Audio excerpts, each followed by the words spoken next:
मैंने कई बार देखा है। मैं जब पढ़ता था, मैंने नैना देवी में स्वाध्याय किया, तो मैं सुबह मुझे 4 बजे जाना होता था वहाँ। जब मैं आश्रम में आता था, मुझे 4 बजे जाना था, तो मैं रात को पूज्य महाराज से आज्ञा लेता था कि मुझे जल्दी जाना है। तो पूज्य महाराज जी कहते थे कि मुझे प्रणाम कर कर मेरा आशीर्वाद लेकर जाना है। तो मैं उनसे कहता था कि महाराज जी आप तो सोए होंगे। कहते कोई बात नहीं, मैं सोया होऊंगा तो मुझे उठा देना। पर जब मैं जाता था सुबह 4 बजे, तो मैं क्या देखता था, पूज्य गुरु महाराज जी ने एक कंबल लिया होता था पूरे शरीर पर, माला हाथ में थी और ध्यान में बैठे हुए होते थे, जब चल रहा था। बोलिए सद्गुरुदेव महाराज की जय। या निशा सर्वभूतानां तस्यां जागृति संयमी यस्यां जागृति भूतानां सा पश्यति।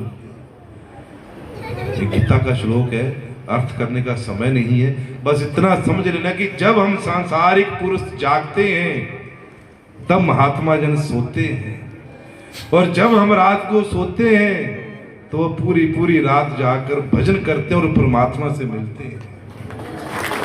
बोलिए सद्गुरुदेव महाराज की जय। ऐसे सदगुरुदेव के लिए अपनी वाणी से कुछ कहना, ये तो सूरज के आगे दीपक दिखाने की बात है।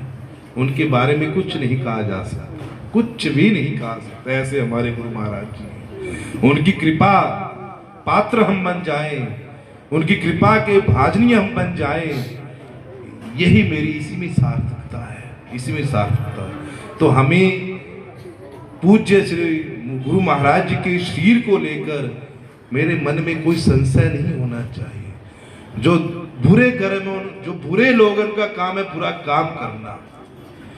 जिनका काम, जो बुरे लोग होते हैं ना, जो जिन्होंने हर समय बुराई किया है, वो दूसरे लोगों की अच्छाई में भी बुराई ढूंढते हैं, वो अच्छाई में भी बुराई ढूंढेंगे। परंतु जो अच्छे लोग हैं, भक्त लोग होते हैं, परमात्मा का भजन करने वाले होते हैं, वो दूसरे लोगों की बुराई में भी अच्छाई ढूंढ लेते हैं। ऐसे